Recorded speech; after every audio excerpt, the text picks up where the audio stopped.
honor to be here with you, and what a charming, beautiful community Hudson is. On the drive out here, I was just reminded about, how far people travel to participate in the arts, and certainly we have a great representation from this part of the world. I'm curious who here might be season ticket holders to the KeyBank series. Thank you for that very much. And we also now are presenting in Akron at E.J. Thomas as well. We're in our third year of doing that. Anyone here go to Akron to see shows? Yeah, it actually has been quite wonderful to take the drive that our audience drives. I live in Lakewood with my husband, and so to take the drive that, like I said, that you feel like your audience drives gives you a great appreciation of the journey that everyone takes to be a part of what happens downtown Cleveland or the arts location of your choice. So I'll just tell you a little bit briefly about my background and what led me to do what I do at Playhouse Square. I grew up outside of St. Louis, Missouri. I'm the fourth of 5 children. And I was raised by a single mom who had an income that was below the poverty level. So aspirations for us were pretty small, actually, in some ways, because at that time, I grew up in a rural environment. I had, brothers and an older sister and nieces and nephews, and so we would just run through the fields, and we actually thought we had everything.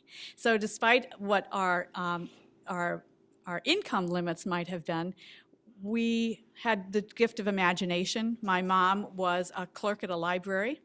And so that's what we would do after school, is go to the library with my mom and help shelve books and hang out there. And then the Muni Opera was in St. Louis, still is actually in St. Louis. It's an 11,000-seat outdoor musical theater presentation venue. And the last 5 rows of that 11,000-seat venue were free seats. So those were the seats we could afford. And that's where we went to see musicals. And it didn't matter to me that that's where I was sitting. As far as I was concerned, I was in the building, and I was having a great time. And little did I know that someday I would be a part of it and find myself sitting in much better seats. So growing up in that area, I went to Catholic school, went to 12 years of Catholic school, and then went to college and wasn't really certain what I wanted to do. I thought architecture would be my thing, but I was on my own to go to college and put myself through college, and I couldn't for the life of me imagine how I was paying for 4 years, much less 5 years. But I was good at math, so what I did was I majored in art, and I tutored students in trigonometry. Because that's what I knew how to do. And I did that for 4 years. I was in Kansas City, living in some of the scariest neighborhoods I've gone back to see.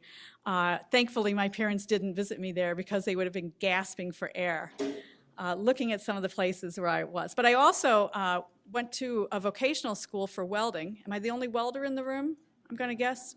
You're a welder too. Excellent.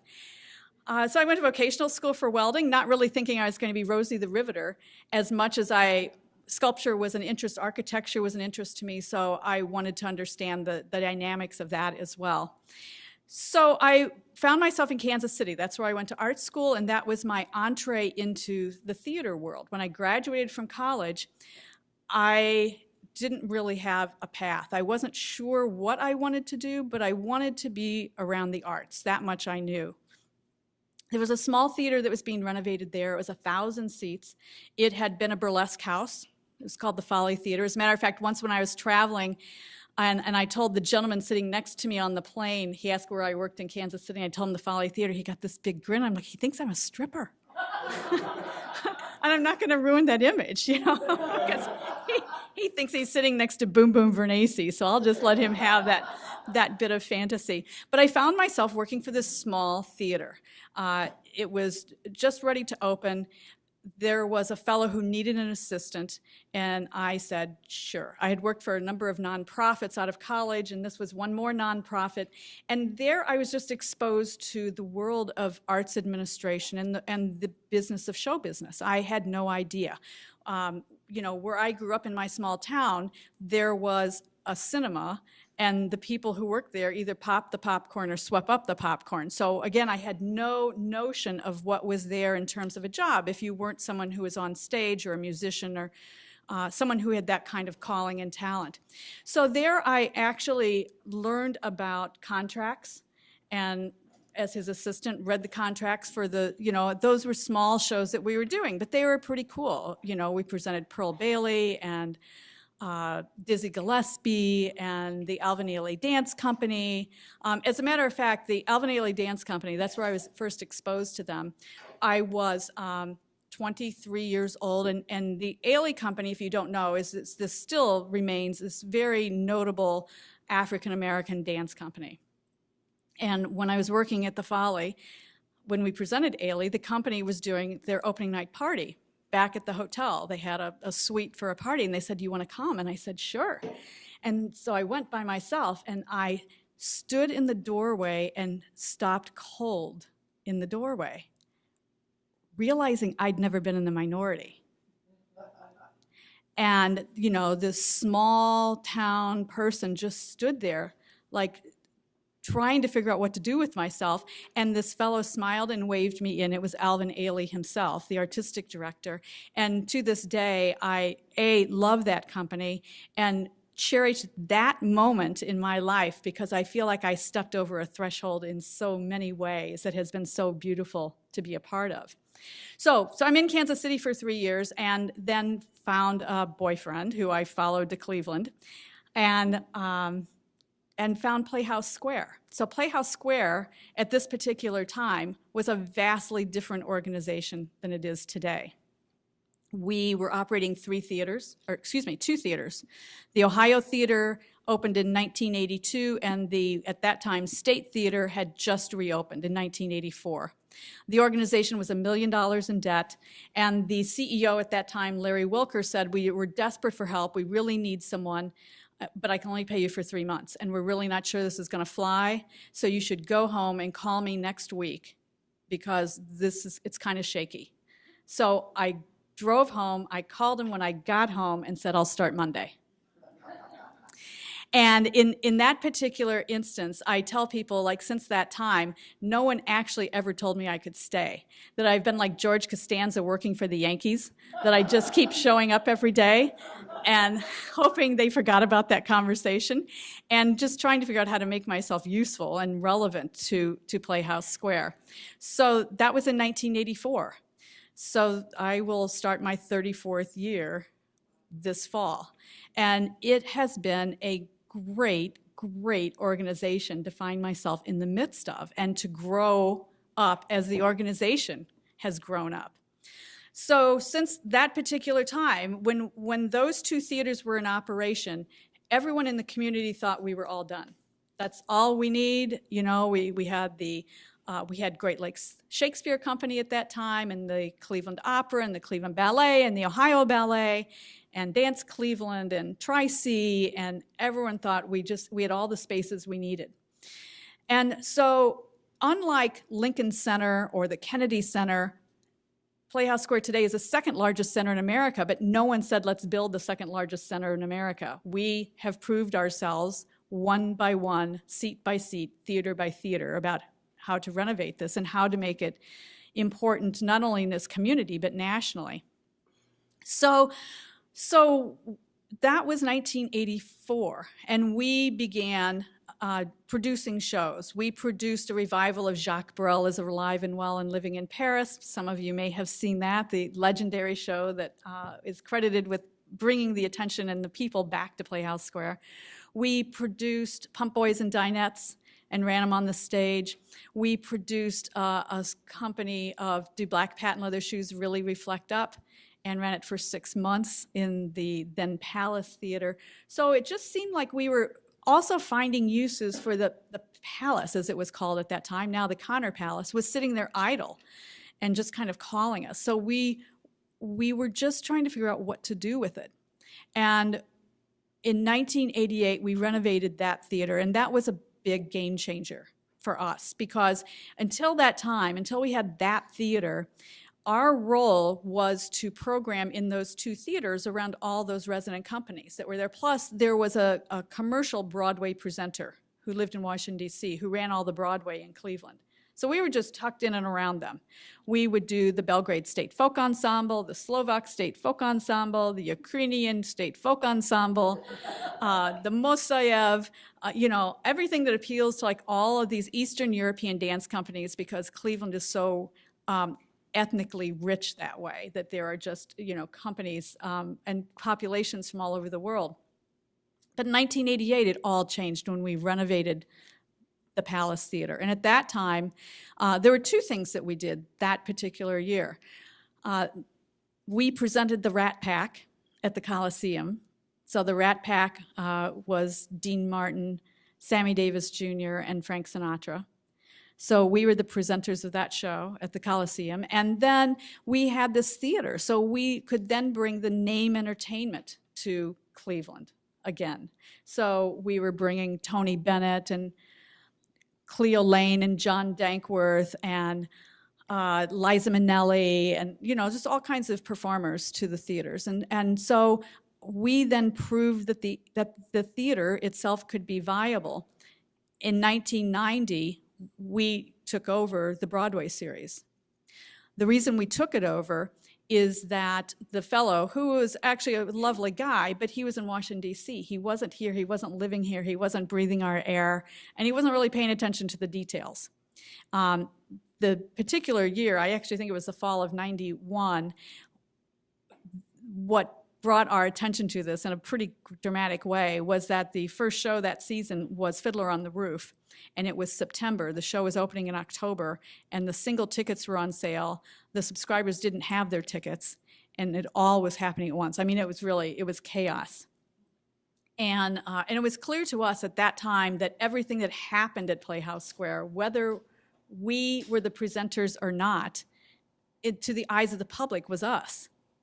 So we needed to, on behalf of the community, figure out how to get a hold of this and how to present it in a way that was planned and responsible and responsive to the community that we're in. That was a game changer. That was a game changer. So we took over the series in 1991. We had about 6,500 subscribers that year, and right now, we have 44,500 subscribers. So we have just taken that and have grown that over the years. I like to remind people that what we do is called show business. It's not called show hobby, right? It's show business. So there is a whole business aspect to what makes this all work. But in that first year, and I have to tell you, we were sweating bullets. I mean, I can remember so clearly that we were sitting in the room thinking, we're going to take this over. We're buying this guy out. We have no money in the organization. And this is either going to be a great idea or we're going out with, a brilliant flash of lightning will come and strike us, because, it's either it has to work, it just has to work. There's no other option for us except to find a solution to all this. I'm sorry? How'd you buy it with no money? That's a really good question. So the way that we bought it with no money was that we said to him, we'll buy it out over time. We said, we're just taking it over. You can finish out this current season that you were in at that time, but starting next season, we're going to book it and price it and negotiate all the deals, and we will pay you a certain amount of money over 5 years' time out of, hopefully, the proceeds from that, and have enough left to still operate. So, we didn't have to put the cash on the table. He fortunately said okay. I mean, he said okay. Had he not, it would be different, because he eventually sold to an organization that runs all those many, many cities out of New York City. So we're what's called an independent, yes. Was the price negotiated beforehand, or was it sort of dependent on the sales that you got? No, we negotiated the price up front. Up front, so that was fixed.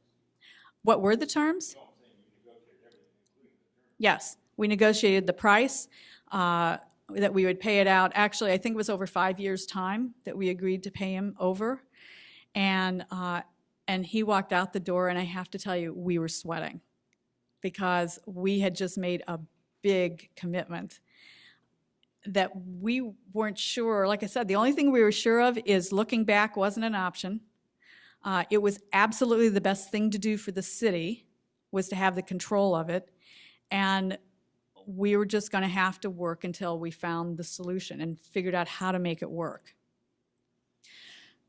So what we did was, by 1995, we expanded the series to 2 weeks. We had built the series up from that point to essentially 5 seasons later, we had 14,000 season ticket holders. And so it was really clear that we were onto something. And so then we expanded to 2 weeks. When we did that, I mean, people actually, Cleveland has always been an important stop. It's always been an important cultural stop for all the arts, not just Broadway. But it was really putting Cleveland back on the map again, to say that this is an important place to be. And then last season, we decided to take yet another big leap and expand to 3 weeks. So in doing so, again, it's a big risk to do it, but we just thought we were at capacity on 2 weeks. Our choices were that we could either just rest on our laurels at 2 weeks, or if we expanded it to 3 weeks, that would instantly add 56 more performances to the theater district. You know, part of our mission, I might mention, so Playhouse Square is a nonprofit organization. We have 3 very distinct areas in our operation. One of the areas is real estate. So we have a real estate company that is a wholly owned subsidiary of Playhouse Square. It is something that has been a part of Playhouse Square since the 70s. So in the 70s, it was clear that if the district of Playhouse Square, because it was like the Wild West, if any of you remember going downtown in the 70s and early 80s, it was kind of crazy.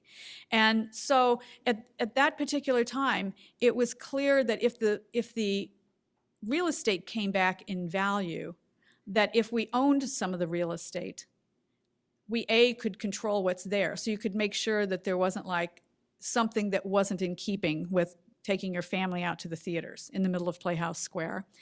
And it could be like a working endowment for us. A group of, some of whom are now trustees, but a group of people got together and bought this small parcel triangle piece of land downtown, which is now where the Wyndham Hotel has just been renamed the Crowne Plaza, but where that hotel sits. So that pie-shaped piece of land was the start of it all. And that then launched this company that our real estate services owns or manages 1.5 million square feet of real estate downtown and another 1 million square feet outside of downtown. And the management is with office buildings, light manufacturing, a variety of uses. So we have real estate services, and that is somewhat of a working endowment now for Playhouse Square. Community engagement and education is about our nonprofit mission of engaging the community, reaching out, doing pre-show talks, doing outreach into the schools, into the city schools in the region. We have this great program called the Dazzle Awards, where it's a high school competition where the high schools come downtown and compete, and the male and the female winner of that competition go to New York and perform on Broadway and make their Broadway debut. So, we have a lot of school buses and a lot of activities, and we try to also think about, in that part of our mission and operation, it's so easy to talk about Playhouse Square in the aggregate. We have 1 million visitors a year. Our operating budget is $87 million. All these big, giant numbers. But you really have to stop and think about the individuals. and who's coming in the door and what their needs are. So we have programs like we do sensory-friendly performances for children who are, and families who are somewhere on the spectrum, where we really go through and we keep the house lights up. We have trained staff members to help audience members and really give it like a personalized, one by one, what do you need? What can we do for you? How can we make you comfortable here tonight? Very important part of our work. And then the centerpiece of what we do are the stages, what happens on stage. That is, by and large, the biggest driver of what we do. So what we knew was that, you know, taking over the Broadway series, expanding that and taking on that risk would then also help feed the neighborhood. Because if there's activity at Playhouse Square, the restaurants are busy at Playhouse Square. The office buildings are livelier. If you're working at Playhouse Square or now living at Playhouse Square, it just makes the district a livelier place to be. But that's all driven by what's happening inside the building, what's on the stages. So we've expanded that, and we continue to work to figure out how to keep that going. Now, something that I did for a business strategy in this first year that we just completed, and now this our second year, was, so we expanded to 3 weeks, right? We started with week 1, which is where the baseline was of the business that we bought. We expanded it into the second week in 95, and then we added the third week. When we added the third week, I said to the sales department that what we needed to do was only sell the seats for subscriptions on the main floor. They really wanted to be able to sell the, you know, the $10 seats upstairs, and I knew we had them in the other 2 weeks, so I wanted them to really be focused on selling what I call our beachfront property. Because in order to make this equation work, I had to make sure they were really focused on selling the highest price tickets for us in that third week, so we could then expand it as we saw the need was. But I didn't want to flood the market with a lot more tickets and then find out that everybody's sitting in the balcony and nobody's sitting on the floor, because I knew that that equation doesn't work. Yes, oh, do you have a question? Oh. We do that a lot, actually. So the Broadway is the mainstay. So my role in all of this, of what I do and what my role is that I guide everything. I have a great staff, for starters. But with that great team, help guide all of the activity that leads to everything that happens on our stages. We have resident companies at Playhouse Square who are fabulous, who we are so glad are there. The Cleveland Playhouse, Great Lakes Theater, Dance Cleveland is there, Tri-C Jazz Fest. The Cleveland Ballet has now been reignited and is back. I think that is pretty much everybody. So we have great resident companies, and everything else, it's up to us to figure out the deal to bring the show in the door. The deal either is going to be that we're going to rent the building to somebody, to a promoter or someone who's has the show in several cities, or we're going to take the risk ourselves. So with every show that we do, we evaluate that risk about, okay, someone wants to, let's say it's Jerry Seinfeld as an example. Jerry Seinfeld has this, he's a great performer, he has this science and this way about how he does this every 2 or 3 years, he comes back, but he essentially rents the building from us. So we know historically, as we're doing our budgets, what that means to Playhouse Square, what we can expect from that. And then there are other shows where we know that someone isn't going to present it if it's not going to be us. So we need to make sure that we're presenting a wide variety of entertainment at Playhouse Square, large and small, that appeals to the most diverse group possible in the most financially responsible way we could possibly do that. Yes? So when you take the risk yourself, does that mean you essentially hire a performer or a show and produce? What does that mean? What does that mean? So it would mean, for instance, we are opening the national tour of Waitress That's something we're working on right now. The crew actually arrives on Monday.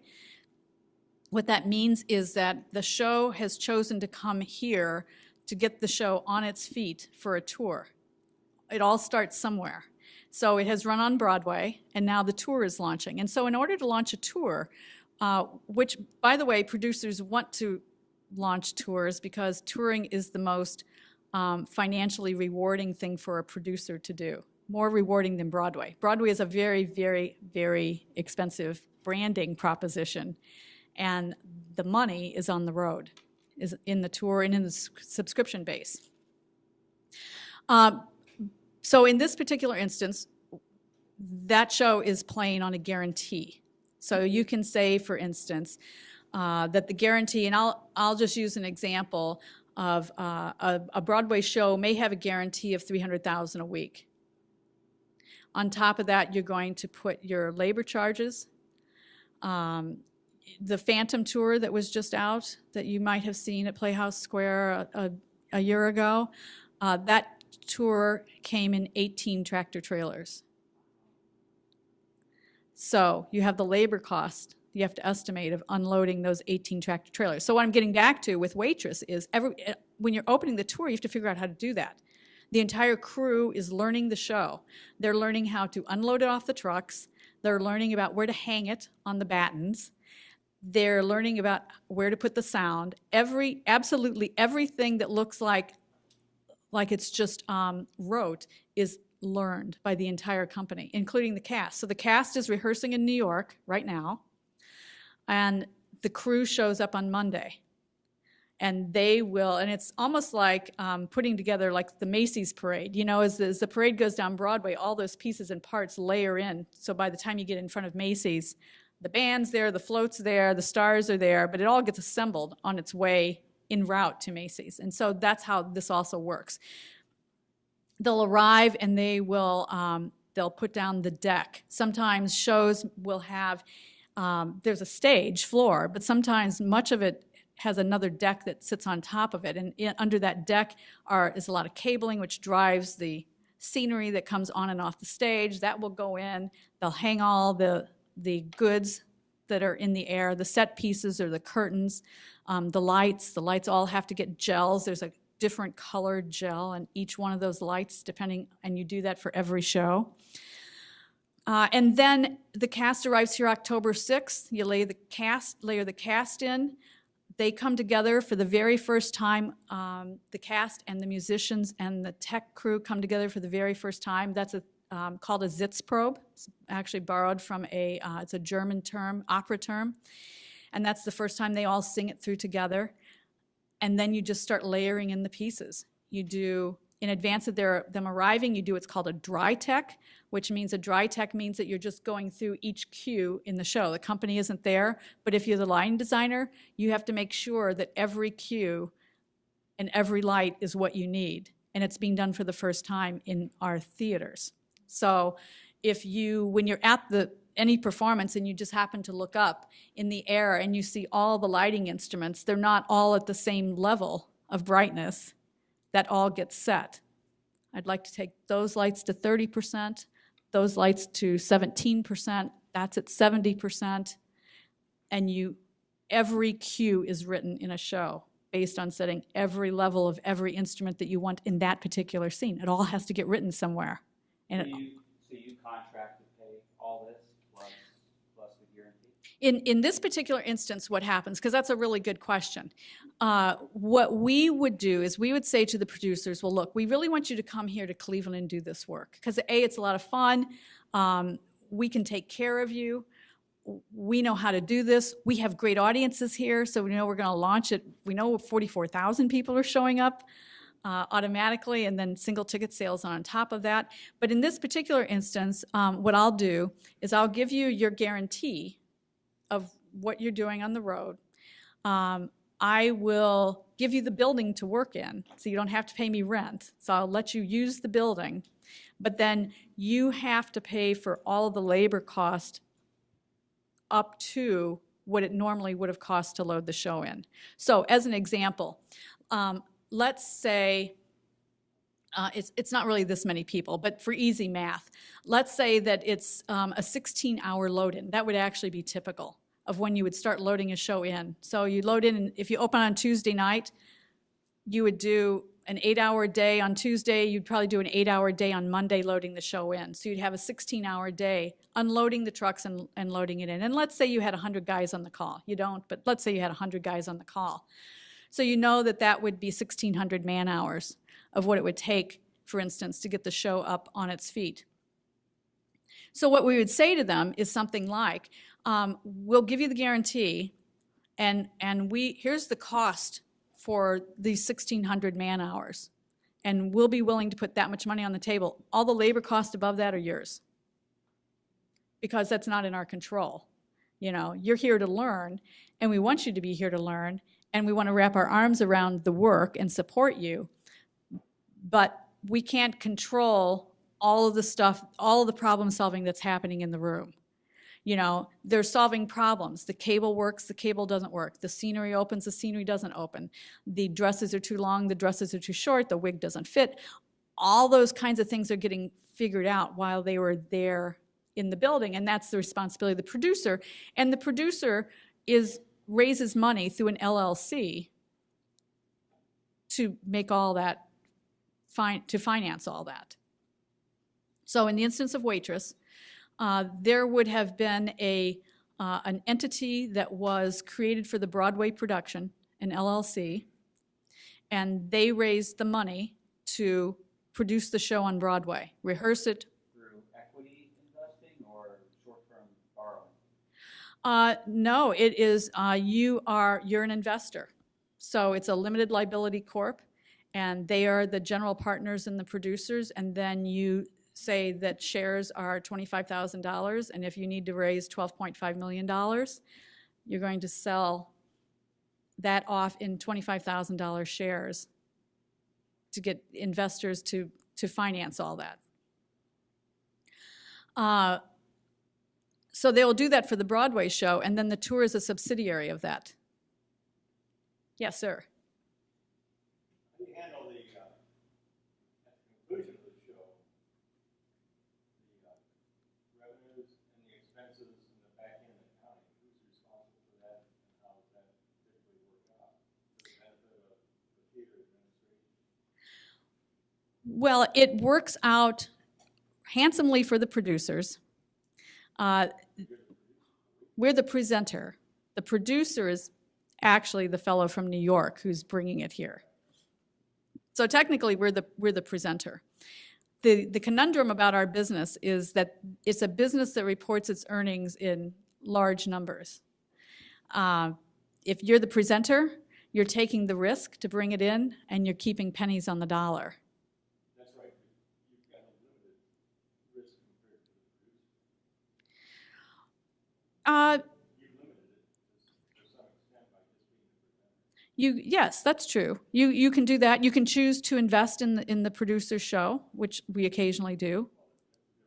Yeah, as well. But yes, there are two sides to the game on that. We're the local presenter who is taking on the risk of presenting it locally, taking on the labor charges, taking on the advertising charges, making sure, part of my job also is making sure that all the labor contracts are in place. So I negotiate the stagehands, the teamsters, the wardrobe.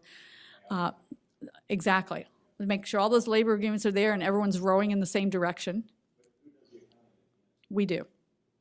I do. My team does. I do. My team does. So, and that happens on, the shows play traditionally in Broadway. We'll use Broadway as the example. You open on Tuesday night, you play an 8-show week as a standard Broadway week. You do doubles on Saturday and Sunday, and then you settle every Sunday night. And that's a Broadway week, but you settle every show that night. And so if you're doing one-night concerts, you are settling that night after the show with the tour manager or the production manager who has probably been up since 5 o'clock in the morning, slept on a bus, next to a guy who snored all the way from Poughkeepsie. And that's, that's how you're doing the business. But it's all, the show doesn't leave the building without it being settled in every instance. So the team that we have is there when the buses arrive at 6 in the morning. We're there to, just like all of you, it's a work day for somebody. So we are there serving them breakfast. We're there with towels and soap for anyone that needs to take a shower in the dressing rooms, because they're, they may have slept on the buses, tour buses, to get there. So you are also, aside from the business aspect of it, you're also responsible for them, feeding them, taking care of them, illnesses. I mean, think about the things that happen in your daily life. We have joys, we have loss, we have divorce, we have illnesses, we have, you name it, and all of that happens to people on the road as well, and we have to be there and be prepared to help people with food poisoning and you name it, and we have been there to deal with it. Yes? Uh-huh. Mm-hmm.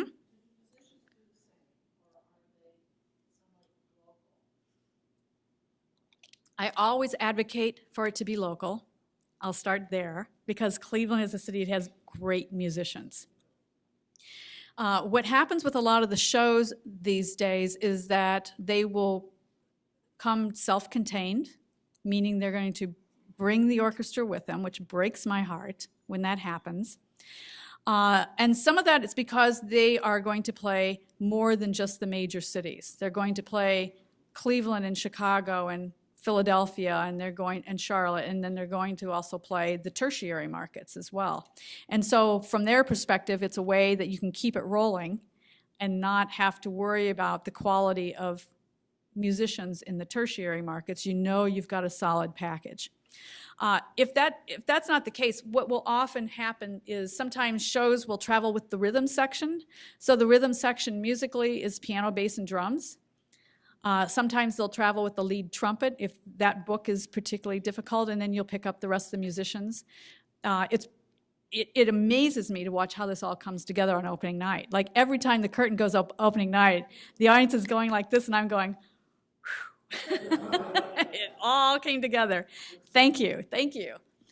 But what happens when you're picking up the musicians locally is that they will send the books in advance. So if you're in the string section, or if you're in the woodwind section or the brass section, those books all come to the Musicians Union. If you play oboe, you're going to go to the Musicians Union and pick up your oboe book.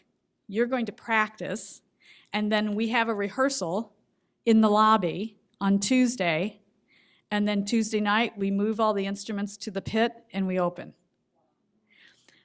Musicians have to be, in addition, it's about vastly more than just being a good player. You have to be a good sight reader, and that is a particular skill, to be sight reading. So to sight read music means that you can read the music and you know the music so well that you can read it and play it at a professional level. Right. So it's really a tremendous skill. So in the scope of what I do, like I said, there are a lot, you problem solve, because you can't stop the flow of it. There's a curtain at 8 o'clock. There could be 3,000 people showing up expecting that the curtain is going up at 8 o'clock, and there are lots of things that can go wrong. It's always about the unexpected. It's live theater. Something breaks, somebody's sick, something happens, and you have to figure out, without the roadmap, how to fix it and how to get to the 8 o'clock curtain. It's very exciting. It's a little harrowing sometimes, but I remind the staff that on our toughest day, we're in showbiz.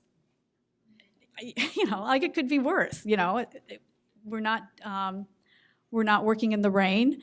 We're indoors in a beautiful, architecturally significant facility, and what we get to do is actually quite a privilege. I never, ever forget that. So I'm responsible for a wide scope. I have 155 full and part-time employees that come under my particular aegis at Playhouse Square. The things I don't do at Playhouse Square, not in my purview, would be, we do have a CEO, Art Falco, who is terrific and has been there also for 30-plus years. And the CEO's responsibility is, the finance. He's a CPA, well, he's not a CPA, but he's a finance guy. He actually runs the real estate portion of it and fundraising. So those are very distinct and very important areas that the CEO does, and then basically all the other things that have to do with actually running the theaters themselves comes under my area. So it can make for a long day. Part of what I do in my role at Playhouse Square is I serve on the Broadway League, is the trade industry for Broadway. So I serve on those boards, actually on the executive board. So I sit in New York around the table with the theater owners and the producers and get to sell Playhouse Square in Cleveland all the time. As great as it is, I'm always feeling like it's my job. My job is sales and relationships when I'm doing that piece of my job, when I'm not looking at the budgets or not looking at all the ticket prices or solving those problems. In that particular arena, I wear a lot of different hats. It's to make friends with the producers, say Playhouse Square, make sure we're top of mind. Those are never, ever things I want to take for granted. But there's a very super glamorous part of my job, and that is that I'm a Tony voter. It's pretty cool. So I said my seats got better, and they actually did. So my role as a Tony voter means that in order to vote for the Tonys, you have to be voted into the Broadway League to be a full member. As a matter of fact, I have a permanent seat on the executive committee for the Broadway League because of our achievements here in Cleveland and at Playhouse Square. And in order to vote for the Tony Awards, you have to have seen everything that's nominated in that category. So in order to vote for Best Musical, you have to have seen everything that's nominated for Best Musical. Sound design, you have to have seen everything that was nominated in that category. And so that means you have to stay on top of it, because shows open now, and they may not be open in May when the nominations come out. So you have to keep going. I'm in New York about 50 nights a year. In that role, making friends on your behalf. But I brought a couple of props because there are a couple of things I thought you'd think were cool.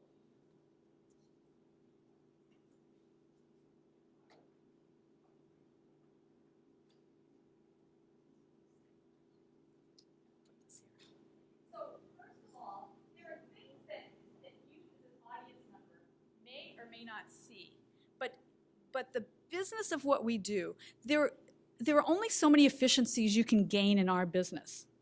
You can't dance faster, you can't play the music faster, and become more efficient. It is a handmade object every day. It's a handmade object. Those costumes that you see are often painted by hand. When you come and see Aladdin and you see all the beading on those costumes, that's all done by hand. You see those costumes in Lion King, that's all done by hand. There are artisans that are working backstage. There's actually a puppet doctor that travels with the Lion King that keeps like the bird's wings moving, and it's quite remarkable. But it has really important details that are delivering beyond what your consciousness might see, but your eyes might see. But the cast knows it's there. So as an example, we did a show a few years ago that was called Come From Away, or not Come From Away, that's a current one, Come Fly Away. And Come Fly Away was a musical that used the Sinatra songbooks. And a trademark of Frank Sinatra was that his hat always had an orange ribbon inside the hat. And so all of the cast members carried official Sinatra hats when they danced, and they would look down and see the golden band that was Sinatra's signature piece in all of his hats.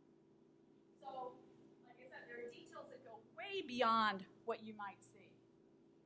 But as I said, there's a very glamorous aspect to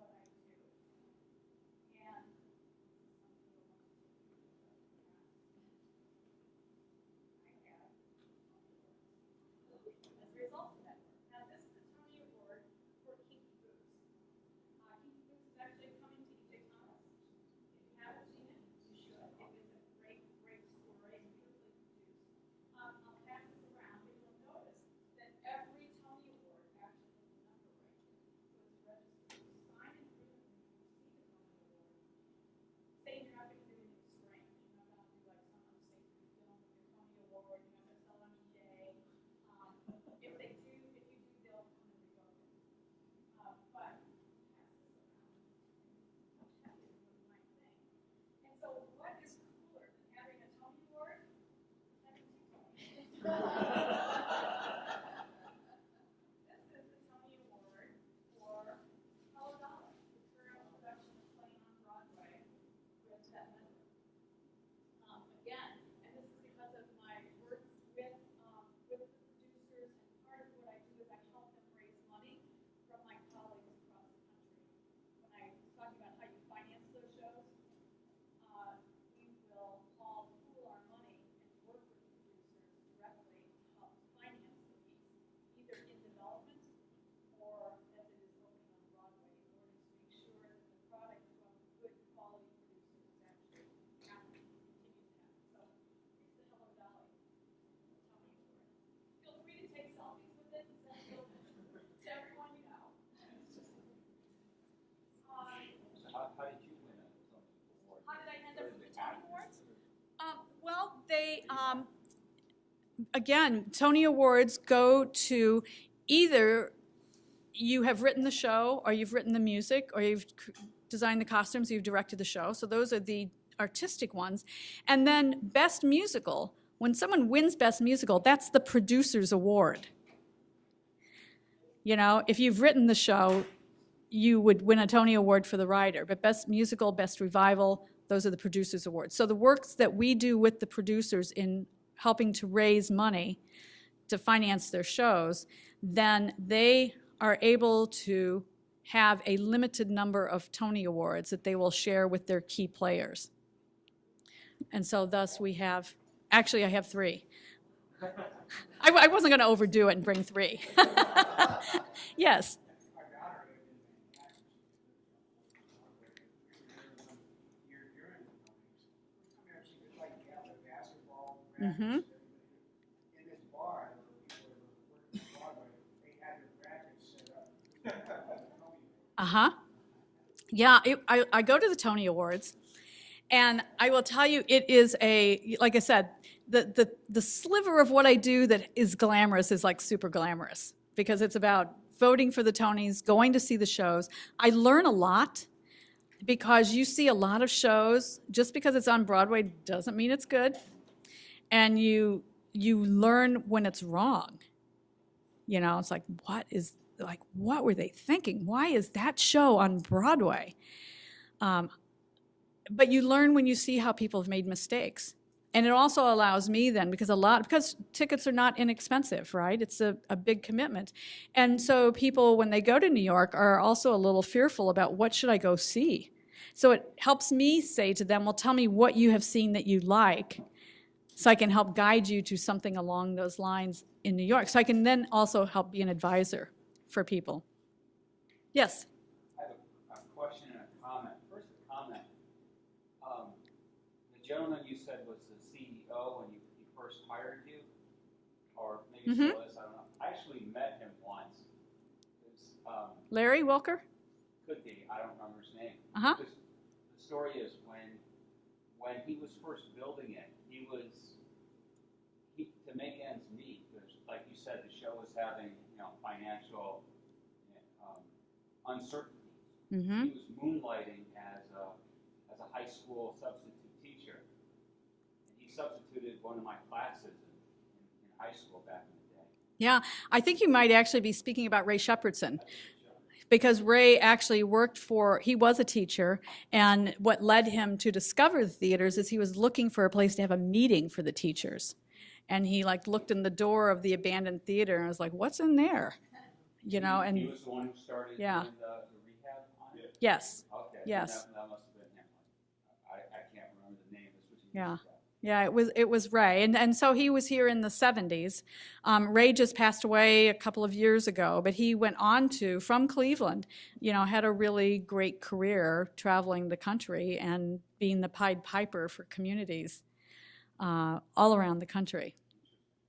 I have a question. I was wondering, how do your scouts find the shows or find the performances to put on? How do they find these? And how do they know that they're going to be of a certain quality? That's a good question. In the theater world, that's what I do. that is my area of focus. I have other staff members who are also involved in the concert areas of Playhouse Square. I have actually someone that works with me, someone who's really terrific, David, who works with me in theater. And then we have two people in the concert world who are, again, just like we have this group of independent theater people like ourselves from across the country, our colleagues that we get together with, we have people who are concert promoters in performing arts centers all across the country.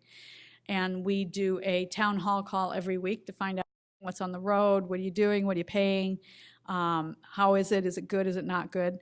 And then we have people who rent the building and present a variety of entertainment as well. So I think, did you have a question? Mine was related, how you finally decide what's going to be in each season, and how you allocate that for the baby boomers versus the millennials and the wide range of shows you do for them. Sure, the baby boomers, the millennials, and everyone who wants to see Hamilton. So the thing that I do in terms of laying out a season, you know, the world works by a calendar. It's like the thing that drives us in the school year is the thing that actually drives our business. I have calendars on the walls in my office that go to 23, and I have laid out, now that we have 3 weeks, I lay those out to try and see how can you work around holidays. Happy New Year to anyone, by the way, who's celebrating Rosh Hashanah. But you try to avoid holidays, but now it's rather difficult to avoid, the Jewish holidays, the Christian holidays, St. Patrick's Day, which is like, a crazy holiday for everybody.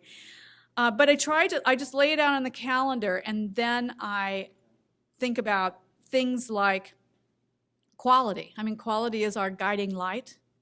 I've had producers call me and say, you'll love this show, it's cheap. And I'm like, I'm not looking for cheap. The complaint you never get is I paid too much for a quality experience. So I'm a believer that if you deliver quality experiences, your audience will follow. So you try to make sure that across the year that you have shows that are representing all of the various craftsmanship of theater. Something that represents choreography, costume design, good writing, orchestrations, so that across the year, everyone has taken a good journey. But like I said, for me, it starts with the calendar, and I kind of go from there trying to figure out how to lay it down and how to put it together in a way that is not overwhelming for the audience, that's good for the district and keeps the district hopping and keeps the restaurants going, because they're all very dependent upon what we do to bring business into in their front door. Any other questions that you might have? Yes, sir. This is sort of going back a little bit, I apologize, but how do you calculate what percentage of the nut the high price seats need to be able to bring in as you're doing your plans for the third week or whatever? Right. That's a good question. You're not gonna pay all of it. What you do is it's called, in the business, it's called scaling the house. So when you scale the house, you look at the entire theater and you see how many seats are in dress circle, how many are in the orchestra, how many in the mezzanine, how many in the balcony, and you figure out, kind of based on historically, how to price those seats. I will tell you, in Cleveland, we work very hard to keep those seats very affordable. It's an arm wrestling match we have every year with the producers. We started a program called Smart Seats that we patterned after the National Theatre of Great Britain, where they were trying to figure out how to attract that elusive 30-year-old young working professional. And they were like, it must be ticket price, right? So they did a 10-pound ticket, thinking if it's competitive with a movie, they'll come running. Well, they sold lots and lots of tickets. None of them were the group they thought they were going to sell them to, but that was okay. You were attracting a whole different group. So we have Smart Seats. They're $10 seats for almost every show at Playhouse Square. You can come see 7 Broadway shows for as low as $70 if you're buying those seats. You can't buy one ticket to a Broadway show, hardly, for $70 in New York. So again, we work very, very hard to keep it affordable. We think that is a key to our success. We think that's a key to having 44,000 season ticket holders, is that we make it affordable. I worked very hard with the producers who all want to like up the gross potential, that's what they call it, the GP, is what you can possibly gross in one night or 1 week. And they always want to like goose that up. And I said, you're just doing that to make yourself feel better. Give me the reality of what I think that ticket's worth and let me sell it. And if we find out we're selling them, we can raise other ticket prices, but let me sell those balcony seats. Why let them go dead? You know, the building works when there's someone sitting up there, not when it's empty. So it's taken a long time, but everyone has been very cooperative, and I think they see the fruits of our labor. People vote with their feet. Yes? You were saying you really push your people to sell the high price seat. Well, you What percentage of the net is your expectation each time? I understand, taking care of the rest of the house. well, there are essentially 600 seats out of the 2,700 seat theater that are in dress circle that I would say are the You just made that comment earlier. I was just yeah. Yeah, no, but I'm just saying, to answer your question, in a 2,700 seat theater, 600 of them are what I would call the beachfront property. Mm-hmm. You just focus on selling those first. Well, we do it all in tandem. What I didn't want to do in the third week is find out that people were excited about selling the $10 seats when in fact in the third week, in order to make that risk work by going to the third week, I needed to have the seats on the floor sold first. And so that's when I said we can sell season tickets on the floor only, because I need to know that we've got that bedrock before we move forward. So yes, do you have a question? Mm-hmm. When a show goes on the road, what percentage of the actors and actresses go on the road, or how does that work? Like for Hamilton, who are we going to see? Well, I don't know yet about the cast for Hamilton. Hamilton, as you might guess, is a very big question. The single tickets will go on sale sometime after the first of the year, but our engagement is going to be in the summer of 18, and so I don't know what contracts are coming up and who will be with the company. I believe it will be an ensemble cast. I'm not sure that it's a company member that you may or may not have heard of. I know from the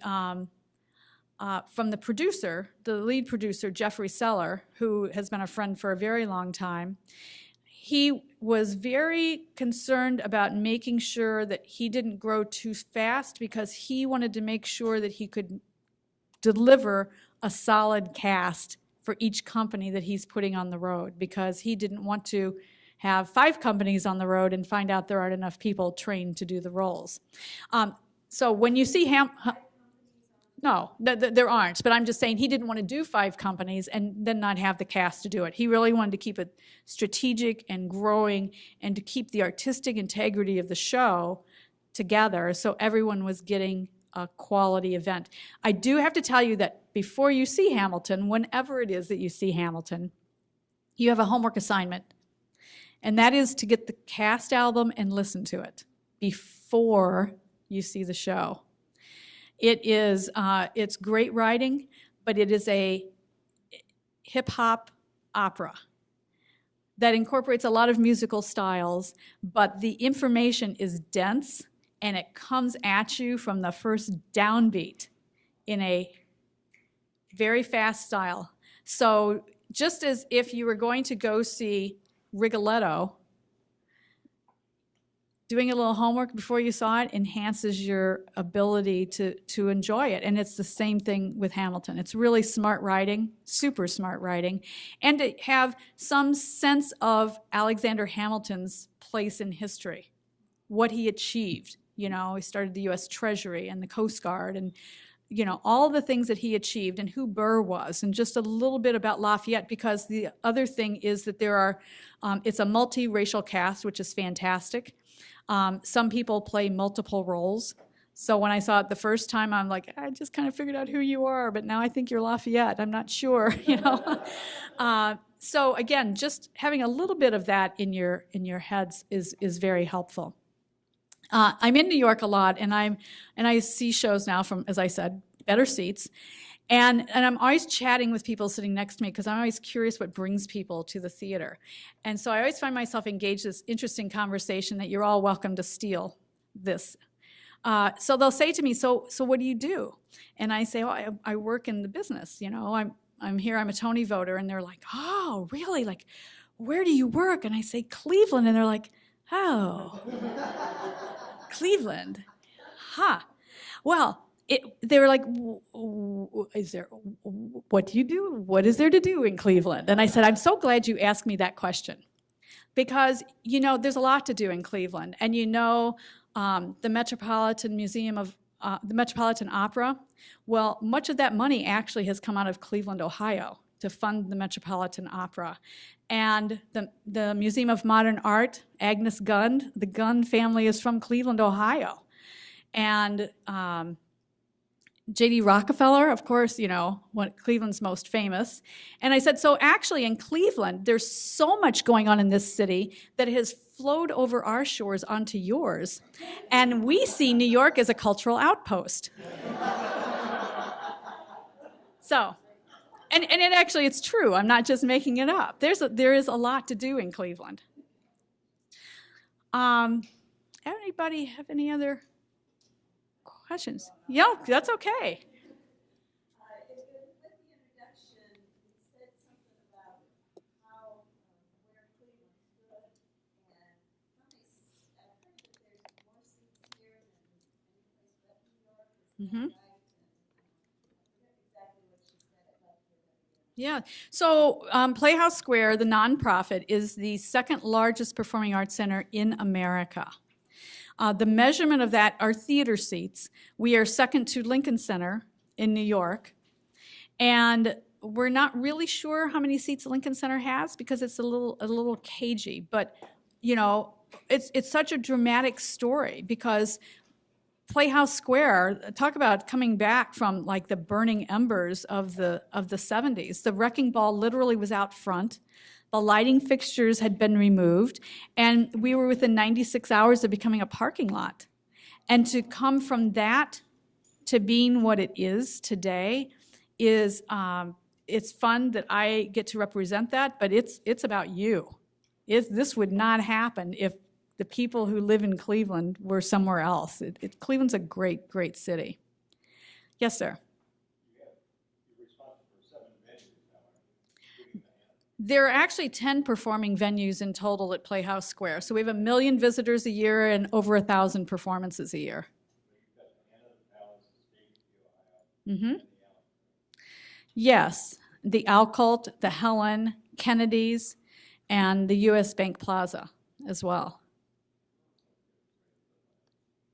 Right. Yes, yes. I just wanted to add something from personal experience. In the 1970s, I worked at the Cleveland Museum of Art, and the theaters, I was on some of the committees that working with the theaters.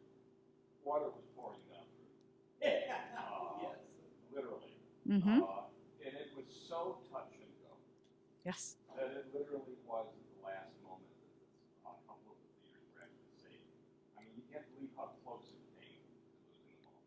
Absolutely, and that even extended into the 80s. When we, in the 21-22 season, we'll be celebrating the 100th anniversary of the buildings.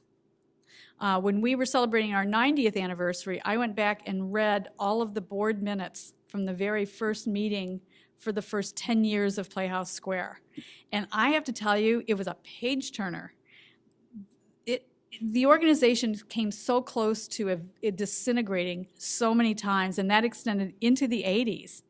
And when I was hired, you know, we were $1 million in debt, and it was still a question mark in 1984. We weren't sure that it was going to fly.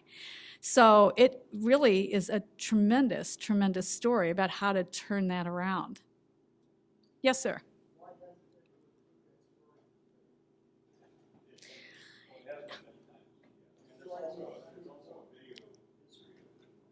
Yes, there's a video actually on our website at playhousesquare.org. The Wall Street Journal has written about it. Oh, a book? There actually is a Playhouse Square history book as well that's available that chronicles that story, even before the 70s, you know, taking it back to where the theaters sit was Millionaires Row, and the mansions that sat, you know, Euclid Avenue, more millionaires and, you know, anywhere else in the U.S. And so we do have that chronicled in the Playhouse Square story, which is a book that you can order. Yes? You mentioned that in the beginning you formed a real estate investment company that started purchasing up property around nearby Playhouse Square. Mm-hmm. How did they decide which properties to buy? Which were the ones, the right ones, or what the criteria? Well, that's a good question. I'm not sure that there was an answer that there were bad properties to buy. I think we just wanted to own properties. And like I said, it started with that little wedge that became now where the Crowne Plaza sits. But in later years, then what we later purchased is, you know, the Bulkley building, the Hanna building, the property across the street next to the Hanna building, which is where the apartment building is going to be built. We hope to break ground on that by the end of this year, which is going to be 135 luxury units right across the street from Playhouse Square. So it really has, there's a real estate committee at Playhouse Square who are veterans in the real estate world, and so they have helped us vet that about what to buy, what the deals should be, how to finance it. So in the beginning, was it just close proximity, or was there some other criteria? It was really about proximity, because it really was about if the theaters came back, like I said, we wanted some control over what was going on in the neighborhood, that just like some crazy weird thing didn't pop up next to the theaters. We wanted to be able to have some level of control about what was going on. There, and then in turn, you're essentially driving those property values by renovating them. Yes, exactly. Exactly. You know, but again, we're a nonprofit, so nonprofits exist when there are market failures. When it's not commercially viable, then there's a market failure, and a nonprofit kicks in. And so it really has been about Playhouse Square as a nonprofit with a mission who is not profit-driven. So in the instance of the apartment building, because we're a nonprofit, we are putting together a financing package that for a nonprofit works, but for a commercial developer would not. And so it would take us as a nonprofit to make it happen, because a commercial developer would walk away. They have. Mm-hmm. So here's just a showbiz story, because people just love showbiz stories. So in '88, I mentioned that we were the presenters of the Rat Pack at the Coliseum. Dean Martin, Sammy Davis Jr., and Frank Sinatra. And for me, I had never worked in that kind of arena, both the physical building and with that level of star before. So when you get contracts for performers, you get the face of the contract are the terms, you know, how much you're paying them, and if they're getting a % off the top or % off the back end, both, whatever it is.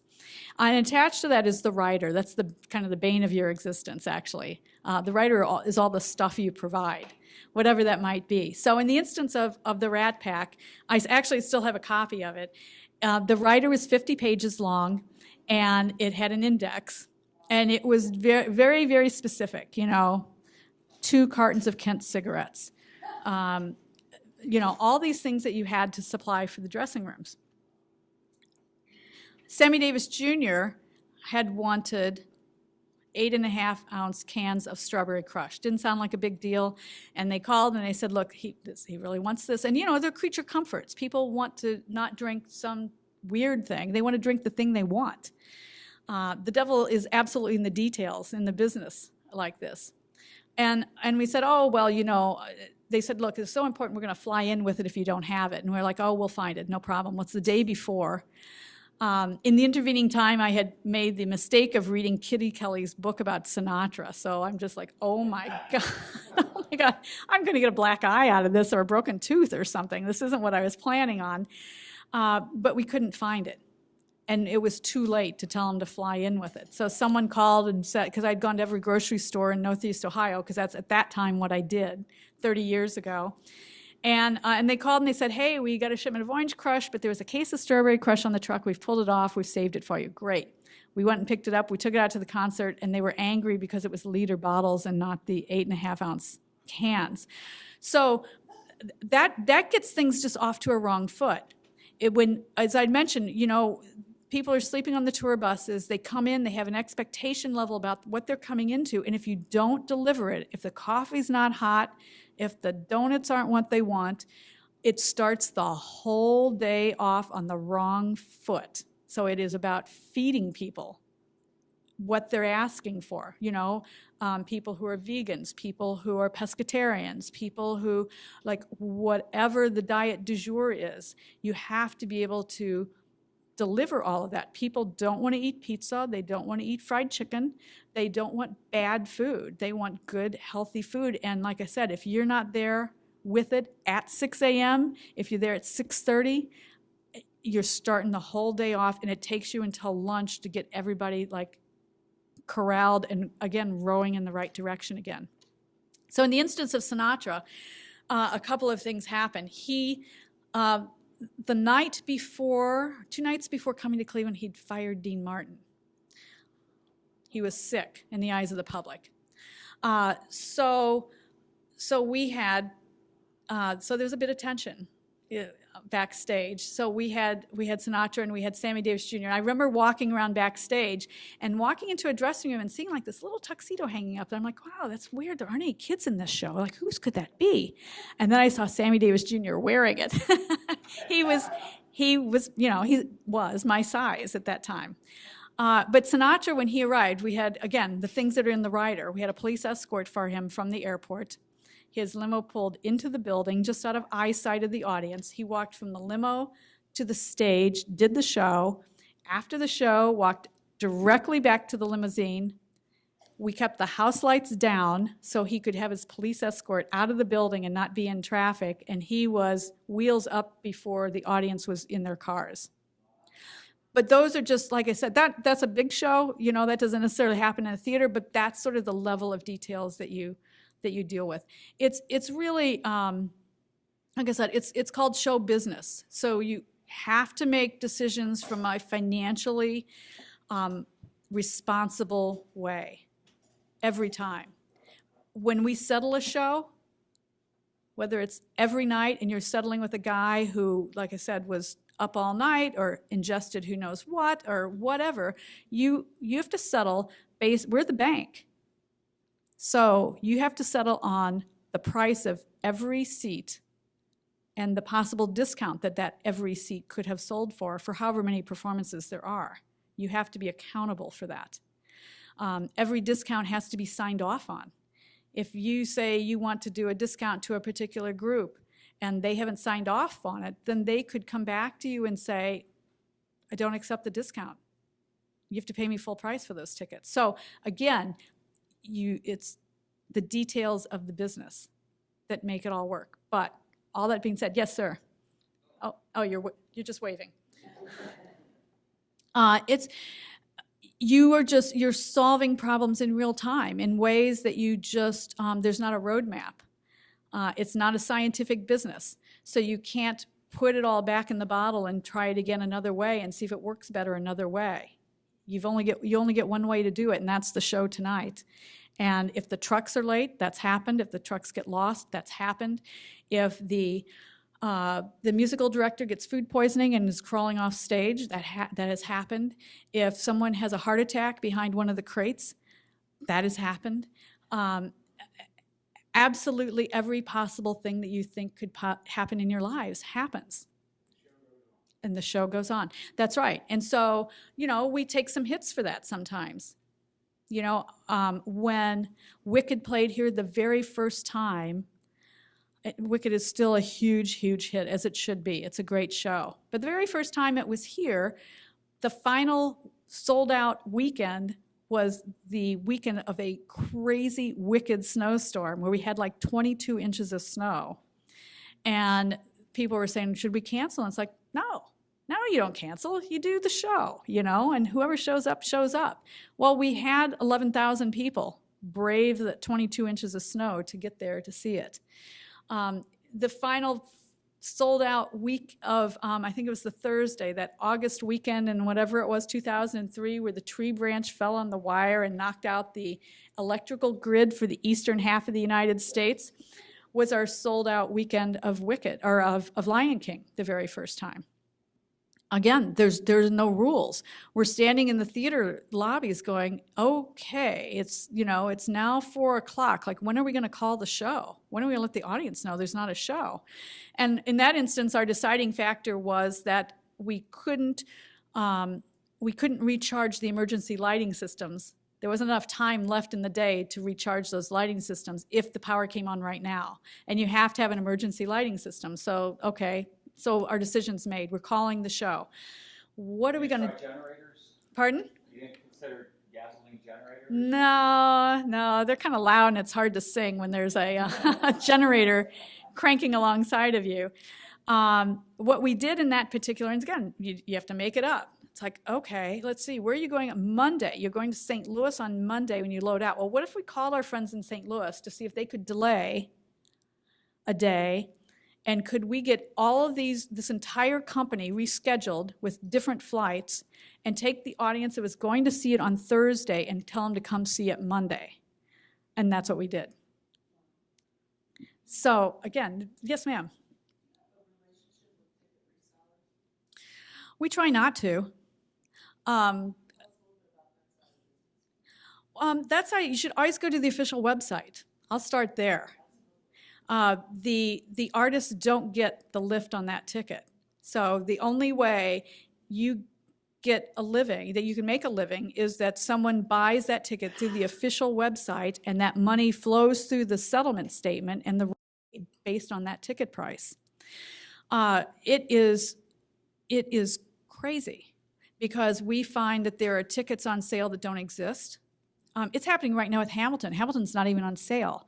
And there are tickets out there for our performances priced at $1,500 for seats that aren't there, that they don't even exist. So it's, you know, it's like the Wild West. What we try to do is educate the public to say, buy from the official site. And it's really hard to figure out the official site because if you Google Hamilton in Cleveland, the first 5 sites that come up that look like they're official sites, you have to just keep scrolling down until you see the one that says official site, and that's where you go to buy the tickets. The others are brokers. And they have algorithms that, you know, just make their site pop up faster. It's tough. And in the sports world, you know, it's very acceptable, which is okay, but ball players aren't paid based on a royalty of a ticket. Theater artists are. Therein is the rub. Yes, ma'am.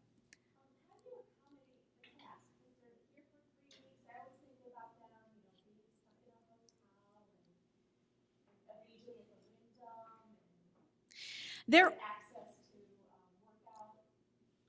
facilities, yes. I mean, they want all of those things. They love Heinen's downtown Cleveland.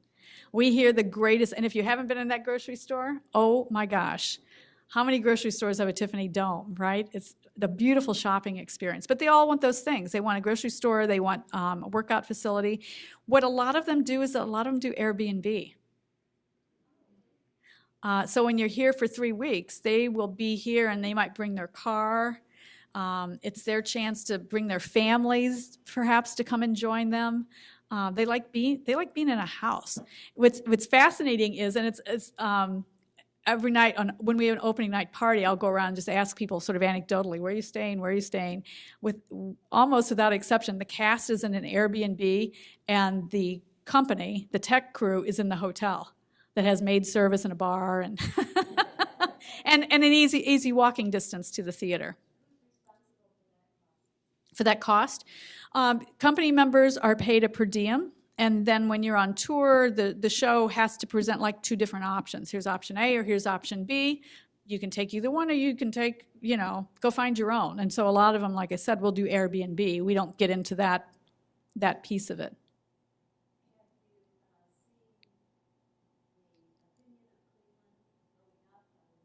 Oh, my heavens. Well, it's already been high. I mean, Cleveland has always been a place that has been known for the arts and high participation in a community. But I will tell you, when I go to the meetings and I sit around the executive committee meetings, they're like, what is going on in Cleveland, Ohio? I mean, for the size market that we are, though it's still the media market is about a 3 million person market. Nonetheless, we're not San Francisco, and we're not Chicago, but we're at 3 weeks. No one else is expanding to 3 weeks. It's really quite remarkable. Yes, ma'am. What's the most bizarre thing that anybody's ever asked for? Well, 2 things would come to mind. One is there was a performer who I won't name, but right before she was getting ready to go on, her manager looked at me and said, "Do you have a shot of B12 for her?" Yeah, that's what I did. Huh? He goes, "Yeah, if you don't have the B12 shot, she's not doing this show." Okay, just how long do I have? Okay, we'll come up with one. So that was pulling a rabbit out of our hat. That wasn't in the rider, exactly. And you deal with people who, you deal with the frailties of people in a very personal way. You're dealing with people who have dependency issues, who have beliefs, who have fears, who have, all the thing that you might think you know about them on stage may not actually be the person, right? When you see someone on stage, we kind of make up what we think that person must be like, and it's, usually not the case. There was an occasion that someone asked us, a woman, for Spanx because she was pregnant and wasn't ready to announce it. So we had to go find Spanx for her so she would fit into her costume. Trying to think of what else. They're just usually like little sort of healing crystals. Someone asked us, to go find healing crystals for them. Okay, we'll find healing crystals. A particular brand of non-alcoholic beer. They still like the taste of beer, but, perhaps consuming alcohol isn't a hot idea for them anymore, so okay. And when you make the effort, actually in that instance, Andy Williams had non-alcoholic beer, and when we made the effort to find his first choice of non-alcoholic beer, he said we were the first city to do that. Other people would just go find what they'd find and throw it in his dressing room. So like I said, it's just like those little details make such a difference with people. Yes, sir? You have good relationships with Rock Hall, museums, other places for the cast members, whoever? Oh, yes. They're here for 3 weeks or 2 or 3 weeks. Yes, absolutely. So they work with them, be able to get them in. Yes, they will often actually even take them on private tours, take them into the vaults, show them things that the general public may or may not be able to see. So Cleveland's very, very accommodating to all of that. So, yes. One other question. Uh-huh. Demographics. What kind of percentage do you get from outlying areas for your subscription and your ticket sales? I'm sure there's some analysis of that. There is, and actually we find that, it's 70% of our audience comes from the contiguous counties of Cuyahoga County. What makes it a little bit more difficult to today's world to figure some of that out is because of the internet and because of brokers. There was a point in time before you realized you were talking about brokers that people were like, hey, they're coming from way as far as Minnesota to see this show. It's like, yeah, not so much. It's a broker. So it's a little harder today to figure some of that out. But, people are traveling, and Cleveland is good. I mean, sort of like now is our time in Cleveland. There have been a lot of good things happen in this community. The RNC was a great thing for this community because so many things went right in Cleveland. People were behaved. The city looked great. It was a great national advertising campaign for the city. So it's also that there are lots of things that happen around us that aren't necessarily in our control, but we're just lucky to be in the middle of. So it's, you know, it's a great honor to be a part of Playhouse Square. It's an honor to be here with you tonight, to talk to you about Playhouse Square and what we do and how we do it. If you have any questions, I'm very easy to find. I'm Gina, Gina, at playhousesquare.org. So I have an easy email address to remember. And again, thank you. Thank you for being here tonight. Thank you for being Clevelanders, because it's my great pleasure to represent all of what you do to people in New York City. I get to hear that praise all the time in what I do, and I couldn't be prouder to be associated with a community and an organization that has made such a difference. So thank you all very much.